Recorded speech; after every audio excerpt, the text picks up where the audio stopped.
Sie hören Sport und Musik. Das Spiel ist aus! Deutschland ist Weltmeister! Mario Götze! Mario Götze! Tonight, whether you call it football, or soccer, a German American and a German in America dare to call it Fußball. German foosball from an American point of view. Let's add some buns to that hamburger and join them for the Schnitzel Boys Deutschland Hour. Hey!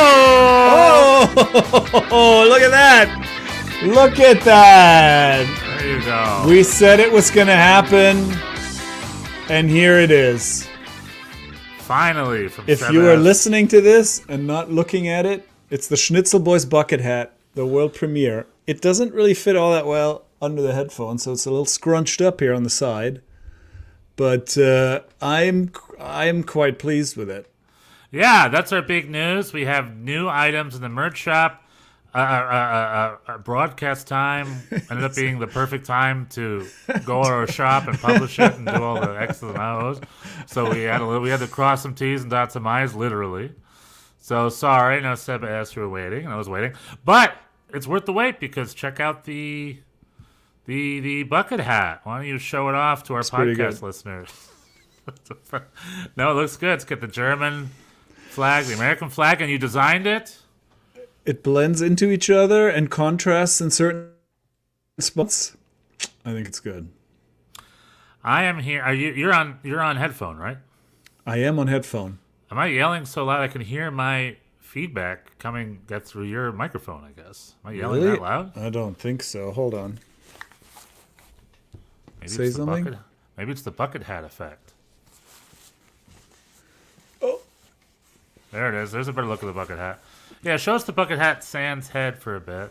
Yeah. Okay. So it's can you see? Yes, this is basically the top of it.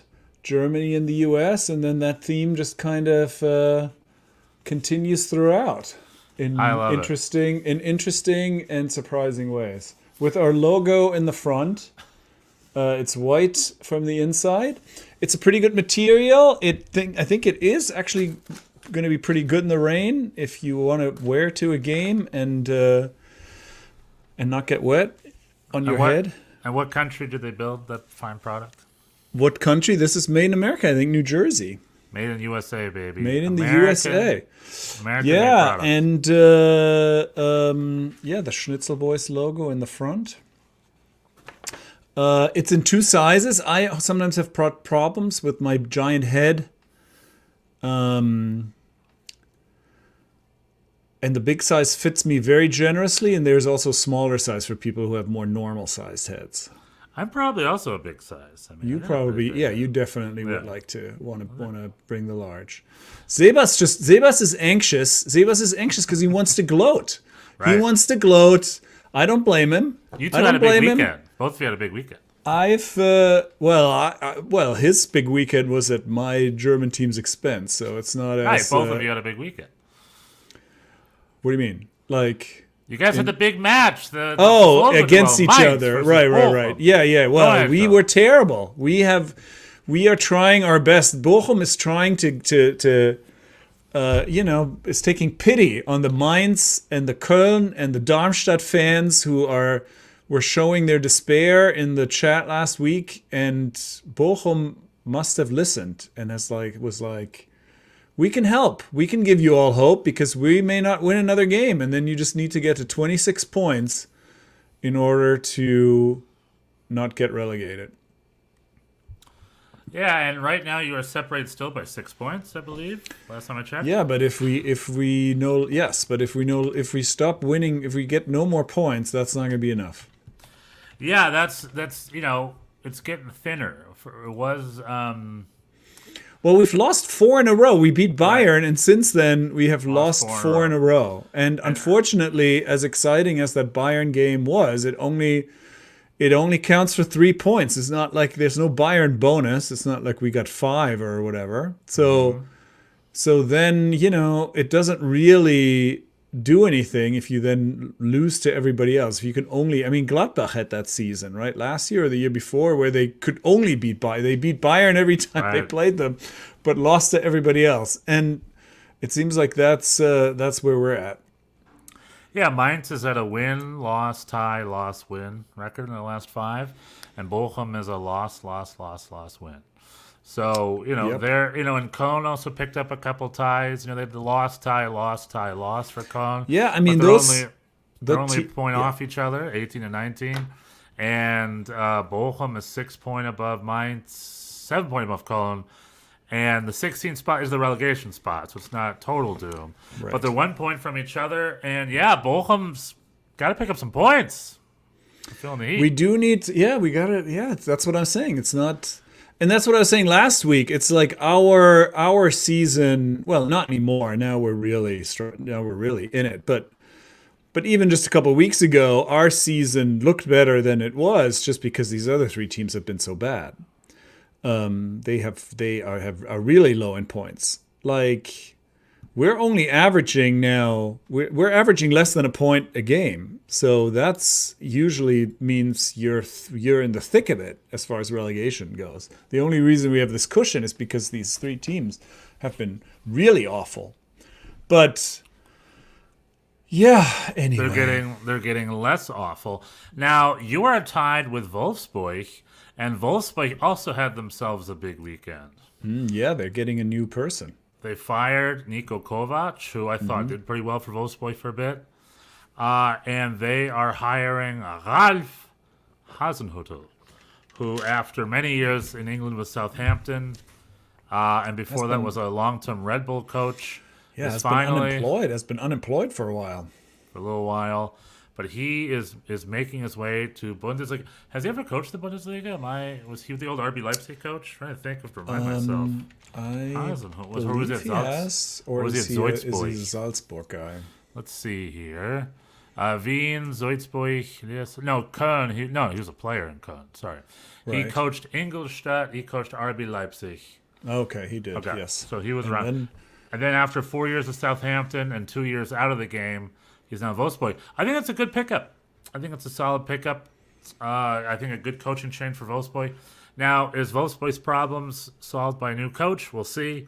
Seems that the club in general is in a weird malaise, with their low attendance for the last couple of years. And I mean, nobody cares about Wolfsburg. It's Wolfsburg and Hoffenheim. Wolfsburg and Hoffenheim really are the 2 teams that nobody cares about.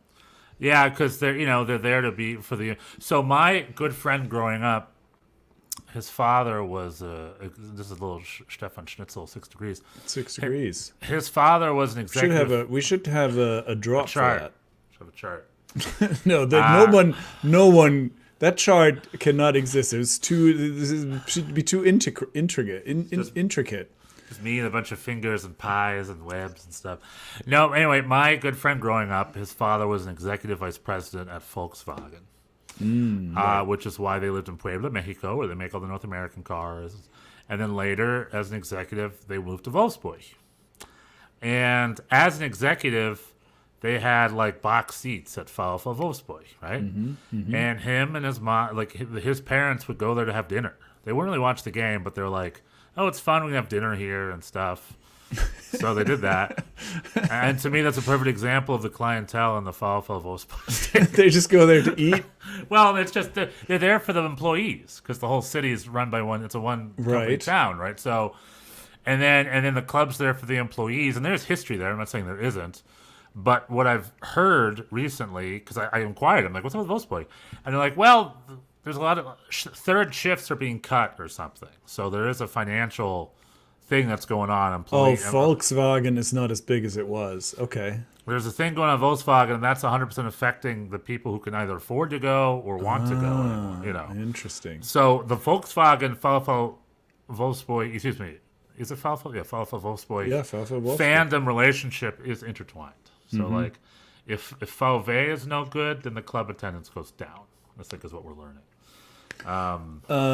I mean, they're also probably because they were also spoiled. They went up in the Bundesliga and then they won, right? In those days with Edin Dzeko and Felix Magath, and right? Getafe, and they were up there, and they've been sort of not. They have not been up there. They've Graffiti. He had the greatest goal of all time. Graffiti, is that his name? I just said graffiti. Well, I think in German it is, but in Portuguese it means graphite.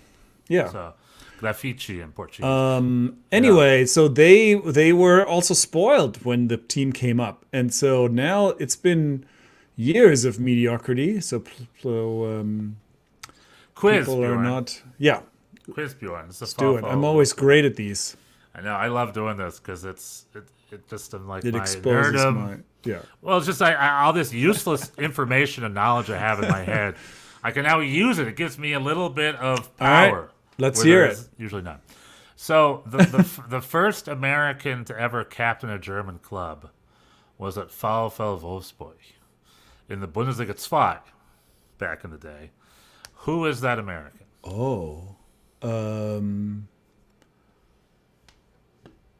Steve Cherundolo. Good guess, but Steve Cherundolo's a one-club man. He was at Hannover. Hannover, okay. And he did eventually coach Hannover, so it's a decent guess. But the first American to ever coach a European club, not coach, captain. The first American to be team captain at a European club was this man. I think it was 98, something like that, 97, 98. 97, 98 in Wolfsburg in the second. So he was on loan from Bayer Leverkusen, which was a bigger club at the time, I guess is now. And he was on loan in the second division for a season with Wolfsburg, and he crushed it with Wolfsburg, and he captained them. Landon Donovan. Not Landon Donovan, no. Landon Donovan was on the books at Bayer Leverkusen, but he was loaned to MLS. He was never loaned to another German club. Right. Yeah, I didn't. Yeah. This player, also in the chat, you can play.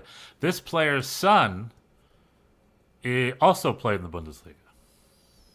This player's son also played in the Bundesliga. Yeah, his son is a second-generation American international. Both of his parents played for the U.S. men's national team.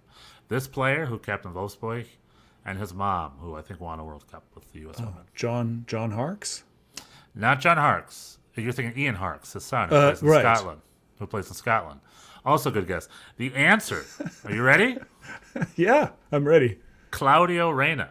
Wow, really? Yeah, Gio Reyna's dad. Oh, okay, yeah.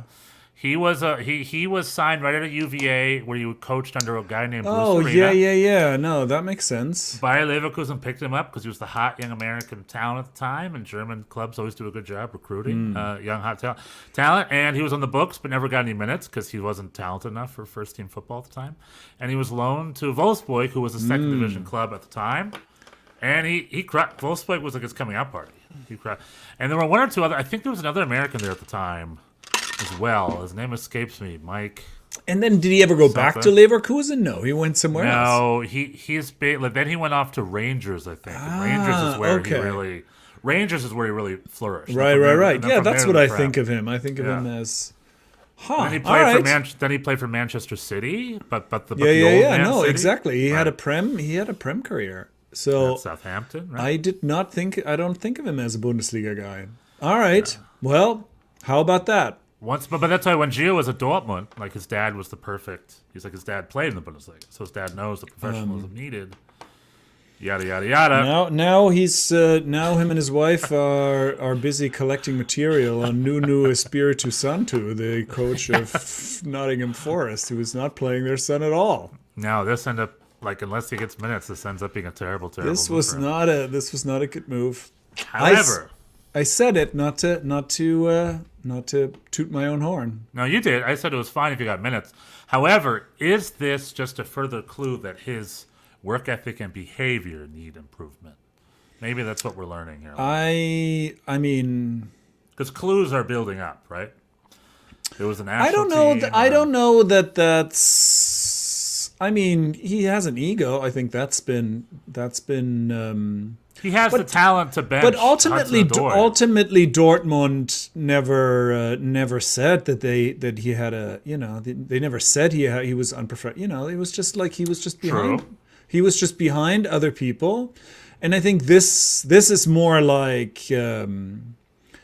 I don't think this was a good fit ever. A relegation. They just got 4 points deducted today. So they're now really, they were in the midst of it before. They're now really in the midst of it, and so it's just not. I don't think it's a good fit for him. I think the lesson, as always, is like you can't just think. It doesn't just always get. This is a. I think often a thing that people think, oh, it can only get better. It can also get worse. I mean, there's so many stories of U.S. men's national team players who were, oh, I got to force a move. I don't get enough. Like Lee Nguyen, I think, was one of them. And I can think of at the New England Revolution. And where did he force a move, Lee Nguyen? He then went to LAFC, but then never got as much time. And Fit at LAFC. Fit is very important. Yeah, but in New England he was the man, Right. But then he was like, oh, they don't respect me enough, whatever. Anyway, and a good example of that is Weston McKennie. Leeds didn't go well for him, but it made him a much stronger player. I mean, he lost his locker room and his. Like, Juventus tried to get rid of him many times, but like a cockroach, he ain't going nowhere. And now he's a regular starter, and he's one of the assist leaders of the league. And it's like, heck yeah, Weston. Yeah, no, that's true. But I think, and Christian Pulisic is doing well. He's scoring a lot. And Italy is treating Americans right. Italy is the spot for Gio Reyna. Is that where he needs to go next? I think Italy. But he would have, I think, clearly been better off staying put. I think he would have gotten some minutes in Dortmund with all their injuries. He would have gotten more minutes now. Yeah, that was right. But the other thing about Dortmund, and I do want to sidetrack, so I do want to go on to what Sebastian here is talking about. And hello, Hans Wolf. Hello, good evening. Uno Eins. I saw Hans Wolf at Yankee Stadium briefly on Saturday. We'll talk about that in the second hour. I do want to talk about that. That was also a big weekend for you.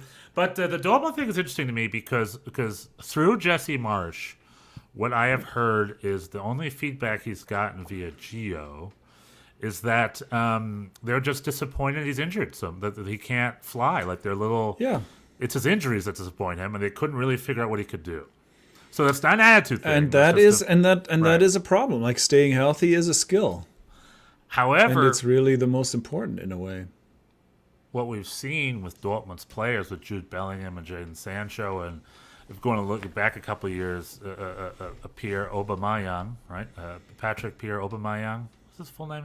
Pierre-Emerick Aubameyang. Yeah. Pierre-Emerick Aubameyang. Thank you very much. Is that like they all have had issues? Oh, and Ousmane Dembele. Like it's interesting how many Dortmund players, when they move on, you hear stories about attitude issues, but you don't hear them from Dortmund. So maybe Dortmund has this environment. Jude Bellingham's crushing it at Real Madrid. It's not about their talent. But like Ousmane Dembele was criticized for his work ethic, right? That's why he flushed out of Barcelona. Right. Aubameyang also, he had issues. I remember at Dortmund he was in trouble. Chelsea, then he went to Barcelona, Chelsea. Was never the same. And, and then Jadon Sancho with his standoff with Eric Ten Hag.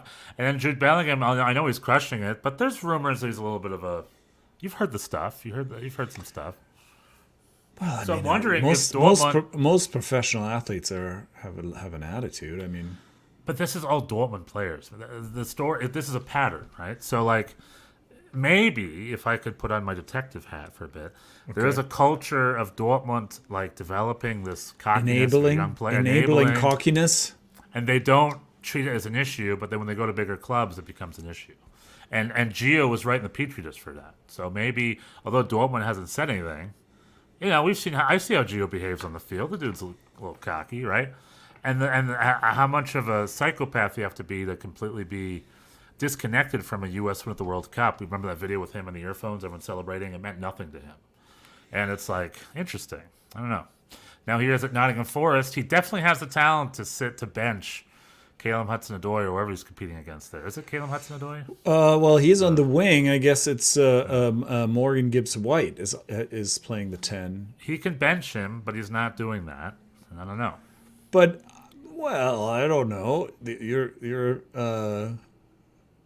He's not the same two-way player. That's the thing. Like, defense comes first, for Forest. Then why is he not playing doing a lot of? Why is Gio not kicking himself in the butt to be better defensively on the field? If that's his note that we've heard, go do it. You know what I mean? So that relates. Well, but if to, you could just switch that on, then everybody would. Like, I mean, why are certain players better at that than others? They just decide not to be. Neymar's definitely not switching that on. No, Leo neither is Messi Messi. doesn't switch that on. Neither is Messi. Yeah, and I mean, I think that's always, we come back to that, right?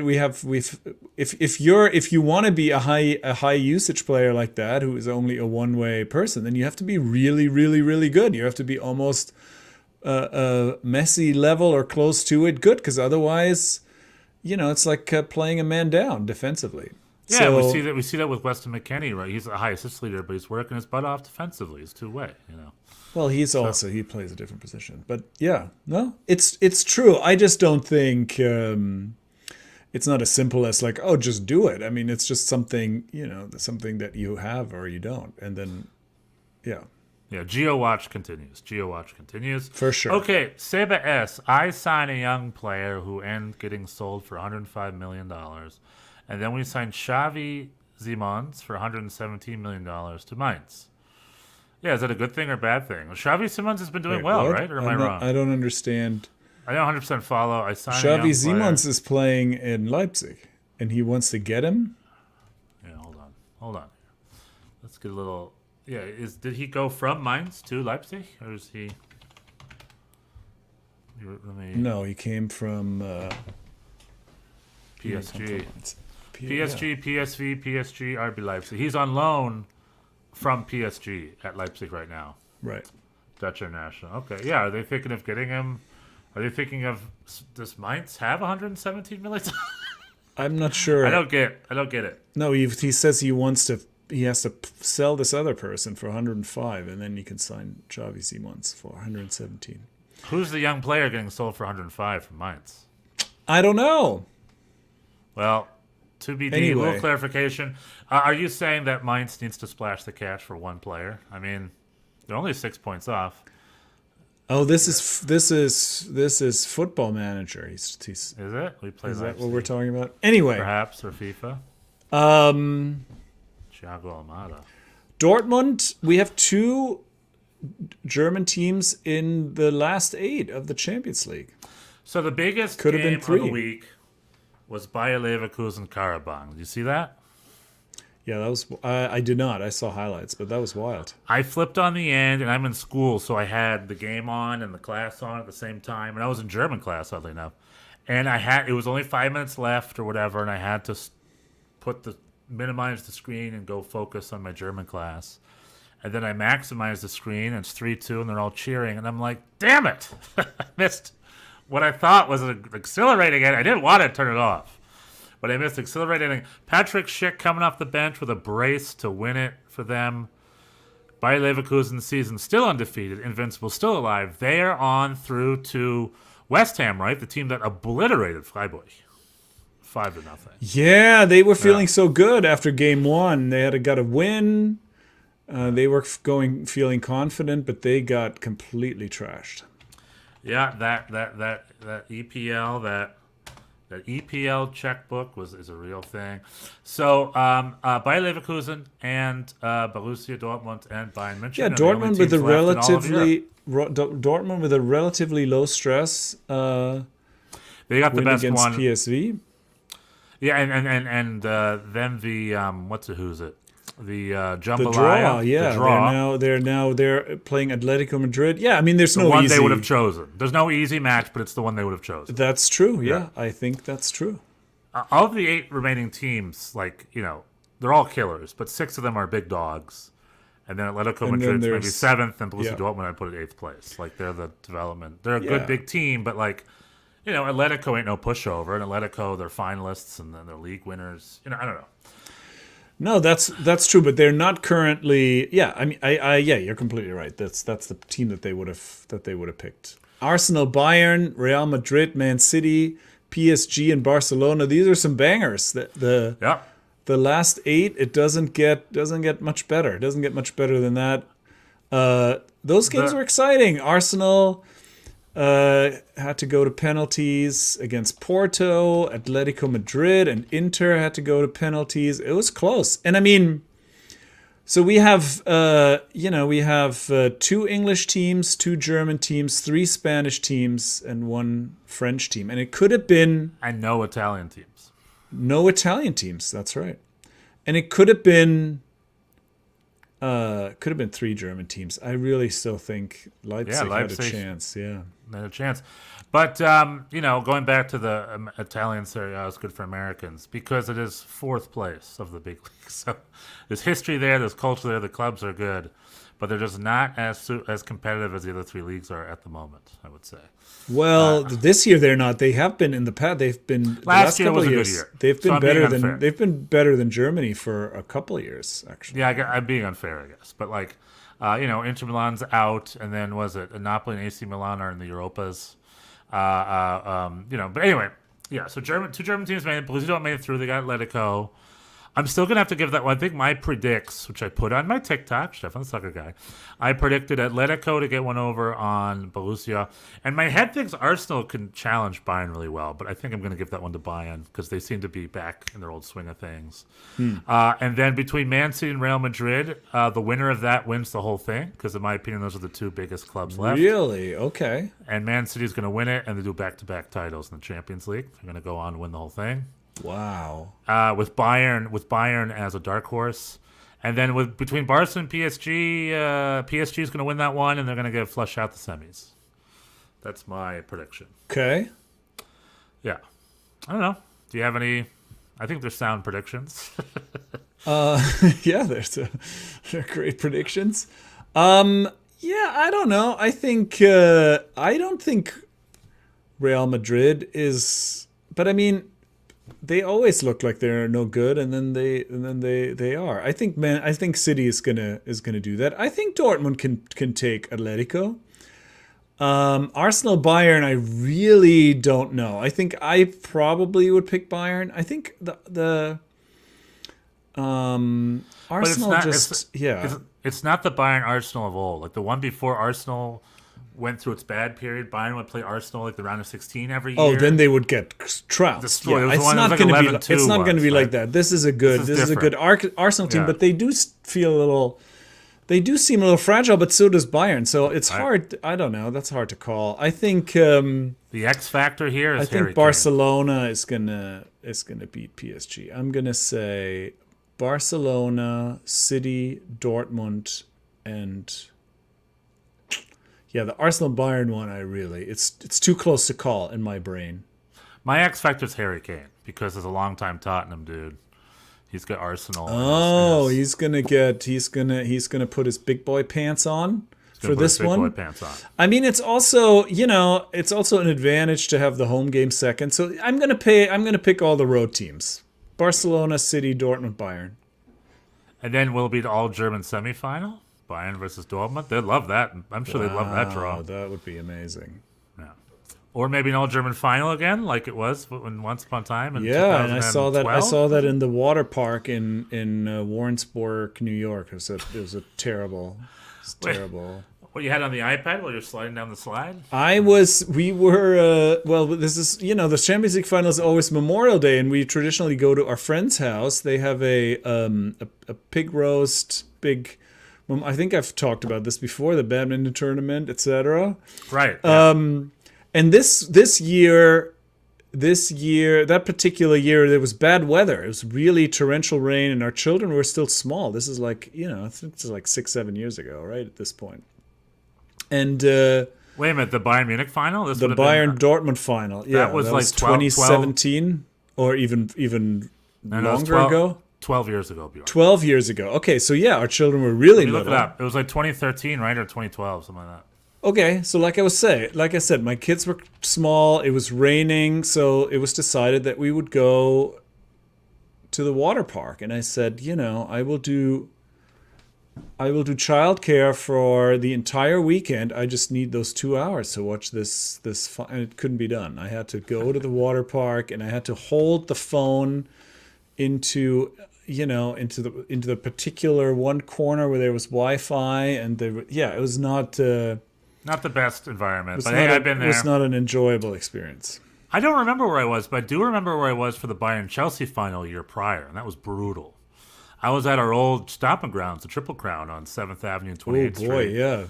And, that was one where it went to the, Arjen Robben should have, I think, scored it in overtime. And it went, I think it was in Munich. It was in München. And Chelsea, it was like a smash and grab. They won, they held the whole game, and they won via penalties.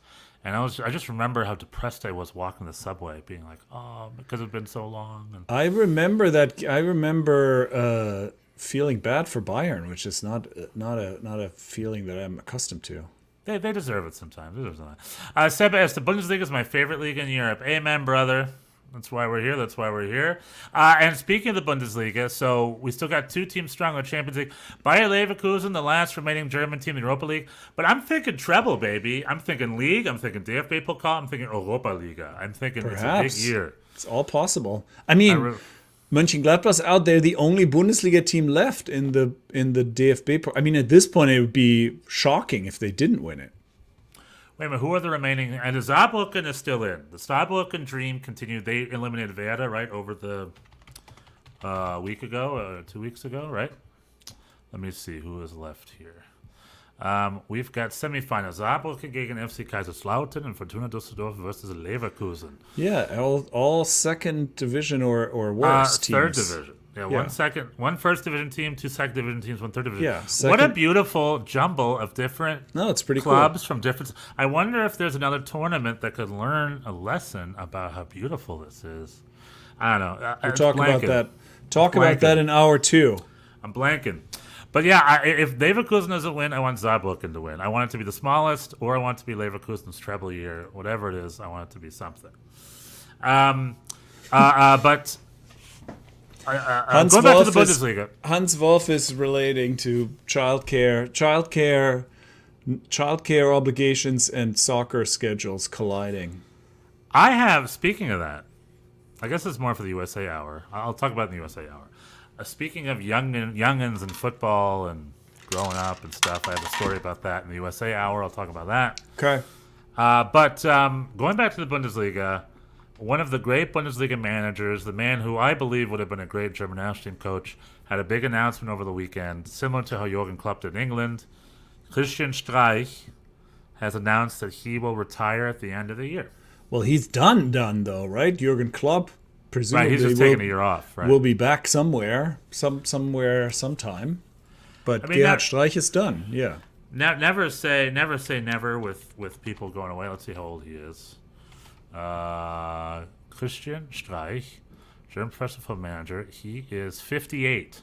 So I guess he's retiring relatively young. That's right? crazy. Yeah. What did he say? Did he say why?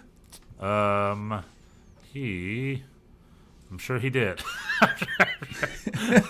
Whether I took that, here we go, legendary coach stepping down. In a statement released by the club, Streich explained that it is just time for him to move on. After 29 years of coaching at SC Freiburg. Wow, yeah. Christian Streich is retiring after this season. Thought about it for a long time, but I think 20 years is now the right time to make room for new energies, new people, new opportunities. I don't know. I'm sure he made the choice by himself. You know, you'd hate to think the board came to him and be like, you need to step down. So, you know. But he's a Freiburg man. He's been there for 29 years. I think both as a player and a coach. I see him here. He was the U19 coach in 95, assistant through to 2007 to 11, and then 2011 to now head coach. That's probably the longest serving coach in the Bundesliga, definitely. Yep, that's true. So actually, that's not true. Frank Scholz, right, is around that time. I meant currently, like up to now. Where's no, Frank but Scholz I think now? no, he's still in Heidenheim, and he started around the same time. I mean, he was not in the Bundesliga then. He took him over. He took him over in, where was it? Frank Schmidt. I'm sorry, I said Frank Scholz. Frank Schmidt, of course. Yeah, Frank Scholz. He started to coach also in 2007, but then after playing for the team from 2003 to 2007, then he started coaching them. But then they were in the fourth division when he took over. So or even the fifth, I think. So anyway, but arguably a better accomplishment if you want to poo-poo. For sure. I mean, because he took a club up to 4 leagues. Anyway, the two of them are exceptions. Nobody lasts that long. Two crazy stories. And Gerhard Streich, also always His name is likable. Christian Streich, right? Is his name Gerhard Streich? Did I say Gerhard? Yeah, you keep saying Gerhard. His name's Christian. I'm looking. It's not his birthday. It just says No, Christian you're right. Streich. Christian Gerhard Streich. Streich is his brother. I think he owns. He's the lead. He's not the famous Streich. Okay. He's the other Streich. Anyway, the Streich. He's a very likable guy, sort of a thoughtful person, not somebody who was just kind of a success at all costs kind of guy. You know, he always had a good word for the opponent, and he had interesting things to say about the game itself. So we're gonna miss him. Yeah, he had that great collision. Remember a couple of years ago with that player? I think it was that fun ran right into him on the sidelines. He is also that great character we want, because football is about character and personalities, and he always has something great to say. He's also very emotional. You want him to feel it, and I love that. Don't hide the emotion. So, rest in peace. Gerhard. He's gonna Massive respect to Gerhard Streich. Is that his name? I'm just joking. Christian. Christian Streich. All right, we're doing Hopefully- doing a great job appreciating his career. It's time to write a book, because I'll read it. So good on that. And the other little thingy thing that I want to share is the roster was announced for our upcoming friendlies, the German national team. Oh yeah. We've got And Netherlands, this is the we've last got- one before the Euro, right? So if you're not in this one, it's going to be tight. You are. We've got we got Netherlands, we got France coming up, and there are 4 Stuttgart players involved. I had a list here. Where's the list here? There's a couple Dortmund guys, not in the thing. I have the wrong. Where's the DFP team selection? Germany shakes up squad with 6. Well, I would like to speak faces. briefly. I'm really enjoying this new road jersey that just came out. The blue pink one. I think I might get myself one of those. It's a little bit messy, reminiscent, but that's okay. It's a pretty good look for the road jersey. I may wear that. I might wear that.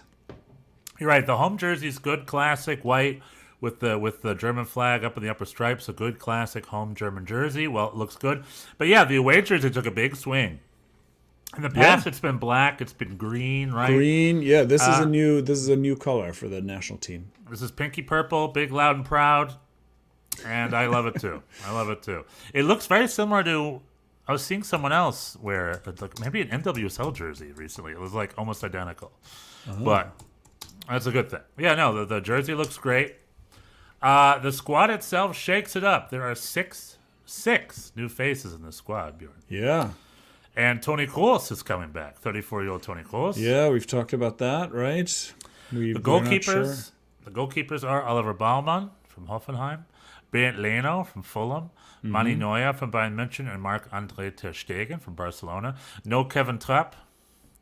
I don't know if he's injured or he's just off form or something. I don't know. Defenders are Waldemar Anton, one of the Stuttgart guys. Jan-Niklas Bester from Heidenheim. That's a shake-up, I believe. That is a surprise, yeah. Benjamin Heinrichs from Leipzig. Kimmich from Bayern München. And Kimmich will be the right back, right? That's what's happening.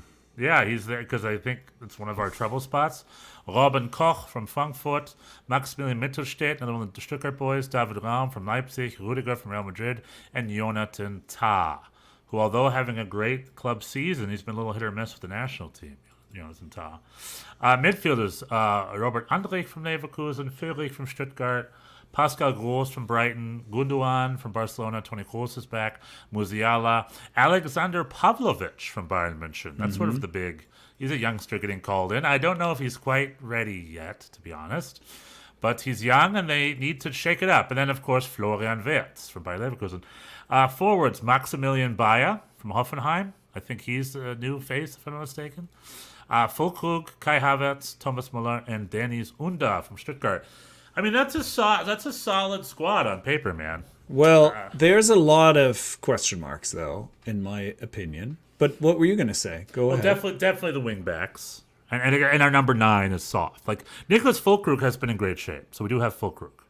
And Kai Havertz has been, hitting or missing Arsenal, but he's He's been very good.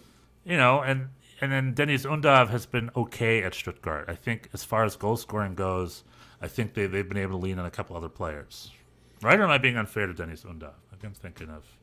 No, I think he has potential for the. I think the biggest mystery is the midfield. This is where I think the puzzle hasn't quite been solved as far as I can tell. I mean, I think moving Kimmich to right back is a great move because it solves the problem of who will play right back. We had Jonathan Tah, which did not really work in my opinion. So Kimmich, is back where he started, and I think that's a very good choice. And then, but then the midfield is very, very tricky. I mean, I think Gundogan is the captain now, so he's supposedly in there. And so if he's bringing Toni Kroos back to start, like that's a tough setup. Like neither of them are a proper defensive midfielder, and neither of them are a proper six. So then you either need somebody else there, and there really isn't. I mean, I guess that's why he called in Pavlovic, because he needs somebody. Yeah. I think it's Andrich and Pavlovic are the two. I mean, Pascal Kroos has played that position, but he also is more of an 8, really. And plus, if you have whoever the 6 is, plus Gundogan and Kroos, then that puts Musiala on the wing. Musiala has been the 10. And so the midfield math is not quite mathing yet in my head, anyway, unless Toni Kroos is just there for moral support and to come off the bench. But like, it just seems odd. Like, why would he come back to just fill in? So I think coming off the bench. I don't know. But that's the number 6 is where Kimmich is supposed to be, right? Why did that stop working? I know we need a right back. Well, because Kimmich's not really a 6. That's what Bayern had a problem with too. That he wants to go higher, and he wants to go higher. He doesn't really defend the position well. Is it me? He was a 6 for like 10 years, or am I misremembering it? No. You are correct. But right? that's what happened. He was a 6. He was a good 6. Well, hasn't been good in that position. It's much like Goretzka, where Goretzka is more of an 8. But right. The two of them, I think, are at the heart of this whatever malaise Bayern is going through. I mean, they're still averaging 2 points a game. It's not like they're so terrible, but yeah. I think him at right back is because he's also, like I mentioned before, he's one of those high usage players, right, who isn't quite good enough to take up that much space. So him on the right is good, but the midfield, I don't quite understand yet who the people are going to be and how that's going to sign up, because that's always.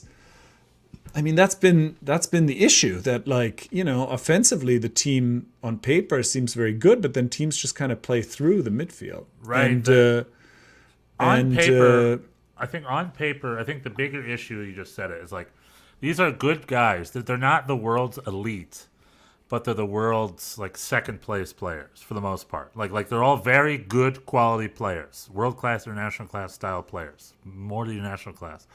But for them to succeed, it's not like a France where they have all these world-class players. It's not like a Spain they're good players, but in order for them to succeed, they really need to figure out how to be greater than the sum of all their parts. Well, and it all starts in the midfield, and that has not been figured out. Like the Kimmich, right, Gundogan, Goretzka, the various, Pascal Gross looked good at times, but is also not really.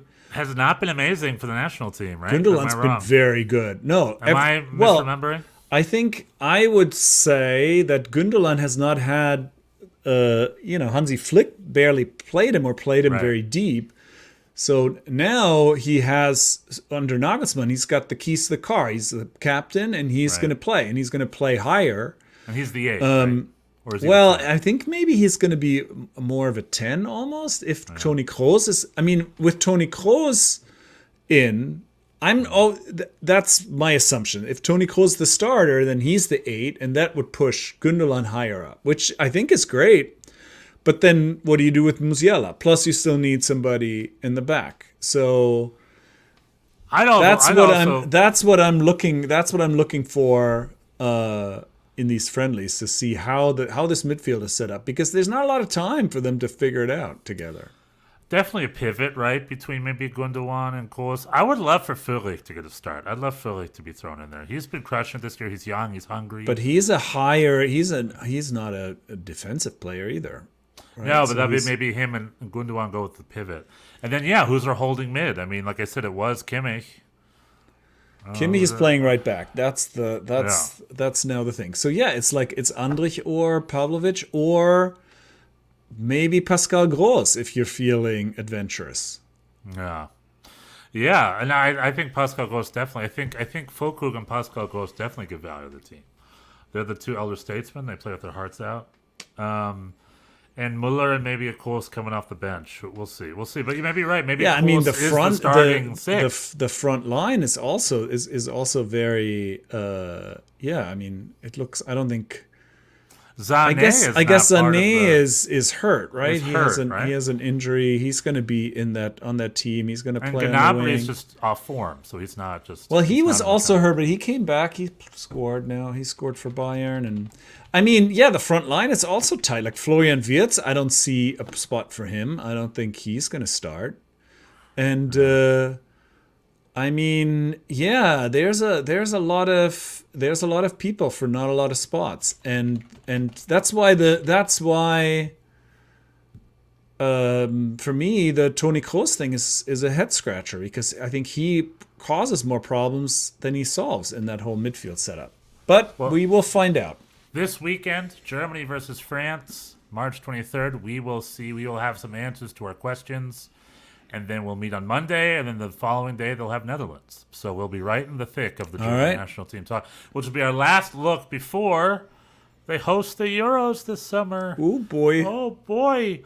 Seba S. talking about EAFC. I love video games. My favorite thing on Football Manager is like Pep Guardiola getting fired, and then Mike Pecky is hired to replace him. the AI just wonderful. goes. The fantasy.